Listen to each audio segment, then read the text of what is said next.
Lord, please guide me today and tomorrow. Lord, thank you for this day. Thank you for another day.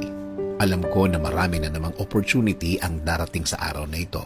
Alam kong darating na ang pagkakataon na inaantay ko, Lord. Panginoon, bigyan mo ako ng direksyon ngayong araw.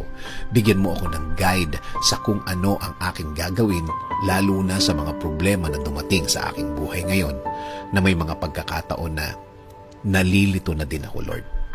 Ibigay mo po sa way ko ang mga sagot at solusyon sa mga dalahin ko ngayon, Panginoon. Ilayo mo po ako sa mga pagkakataon at mga tao na naglalayo sa akin sa sagot ninyo sa aking mga problema, Lord.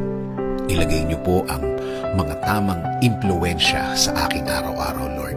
Mga tamang tao na mag-i-inspire sa akin. Mas magbibigay ng mga paliwanag tungkol po